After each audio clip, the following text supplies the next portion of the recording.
আলহামদুলিল্লাহ রব্বিল আলামিন আসসালাতু ওয়াসসালামু আলা রাসূলিহিল আমিন ওয়া আলা আলিহি ওয়া আসহাবিহি আজমাইন।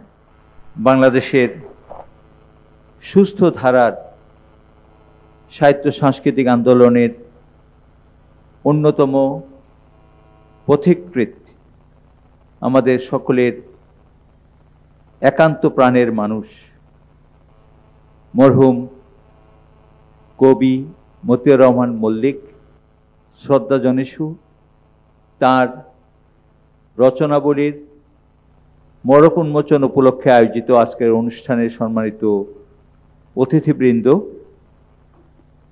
সুধীজন, বিভিন্ন সাহিত্য সাংস্কৃতিক সংগঠনের প্রতিনিধি, উপস্থিত ভাই ও বোনেরা, আমরা আজকে মহান আল্লাহ তাআলার কাছে শুকরিয়া আদায় করি যিনি 36শে জুলাইয়ের হাত ধরে আমাদেরকে মুক্ত বাতাসে নিঃশ্বাস নেয়ার, আমাদের কথাগুলো বলার, ইথারে ইথারে ছড়িয়ে দেওয়ার অবারিত সুযোগ সৃষ্টি করে দিয়েছেন। কবি মতিউর রহমান মল্লিক সুদূর বাগেরহাটের অজপাড়াগ্রায় জন্ম নিয়ে তার পারিবারিক ঐতিহ্যের পথ ধরে লেখালেখির জগতে আসেন এবং সেই সময়ে দেশের একটি অরাজক পরিস্থিতির মধ্যেও তিনি সাহিত্য সংস্কৃতির একটি নতুন ধারার জন্য কাজ করেছেন।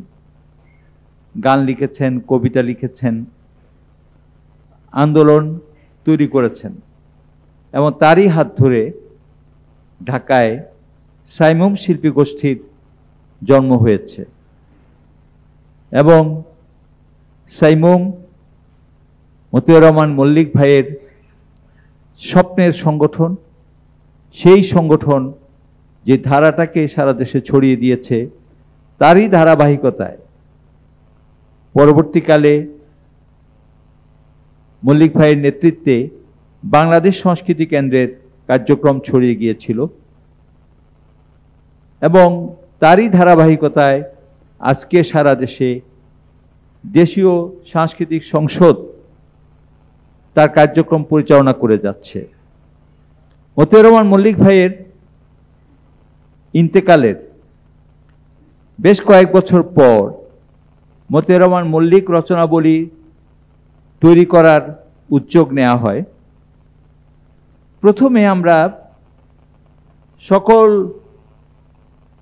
ওনার সকল লেখালেখি, সকল গান, সকল কবিতা একত্রিত করে মাত্র 2টি খণ্ডের প্রস্তুতি নিতে পেরেছিলাম, কিন্তু পরবর্তীতে আমরা যখন সারা দেশে ব্যাপকভাবে মতিউর রহমান মল্লিক ভাইয়ের লেখালেখি কার কাছে কি আছে খুঁজে বের করার জন্য উদ্যোগ নেই, 2.5 থেকে 3 বছরের চেষ্টার ফলে আপনারা নিশ্চয়ই আনন্দিত হবেন। মতিউর রহমান মল্লিক ভাইয়ের অধিকাংশ, আশা করি অধিকাংশ, কোনোটা যদি ছড়িয়ে ছিটিয়ে কোথাও হারিয়ে থাকে সেটা আলাদা কথা, অধিকাংশ সৃষ্টিকর্মকে একত্রিত করে এখন 6 খণ্ডে মতিউর রহমান মল্লিক রচনাবলী প্রকাশিত হয়েছে, যেটার আজকে আমরা আনুষ্ঠানিকভাবে মোড়ক উন্মোচন অনুষ্ঠানে একত্রিত হয়েছি। আপনারা যারা কষ্ট করে আমাদের আজকের এই অনুষ্ঠানে উপস্থিত হয়েছেন তাদের কাছে কৃতজ্ঞতা জানাই।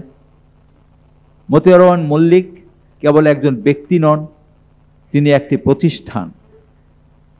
মতিউর রহমান মল্লিক একটি গান লিখেছেন, সে গানটি হয়ে গেছে একটি বই, একটি প্রবন্ধ। যারা লেখালেখি করেন চাইলে মল্লিক ভাইয়ের কালোজয়ী গানগুলোকে একটি বইয়ে রূপান্তরিত করতে পারেন। আমরা আজকের অনুষ্ঠানে আপনাদের উপস্থিতির জন্য আপনাদেরকে পুনরায় ধন্যবাদ জানিয়ে শেষ পর্যন্ত মোড়ক উন্মোচন অনুষ্ঠান এবং পরবর্তীতে 12টি সংগঠন আমাদের এই বহু বছরের সাধনায় যে সমস্ত সংগঠন গড়ে উঠেছে, 12টি সংগঠন এখানে মল্লিক সন্ধ্যায় পরিবেশনা পেশ করবেন। আমি আশা করি এই অনুষ্ঠানটি একটি মাইল ফলক হিসেবে টিকে থাকবে। আপনাদের সবাইকে পুনরায় ধন্যবাদ জানিয়ে আমাদের আজকের এই অনুষ্ঠান আল্লাহ তাআলা আগামী দিনের মানুষের জন্য একটি বার্তাবহ এবং চিন্তার খোরাক হিসেবে থাকবে, এই প্রত্যাশা রেখে আমার স্বাগত বক্তব্য এখানে শেষ করছি। আল্লাহ হাফেজ।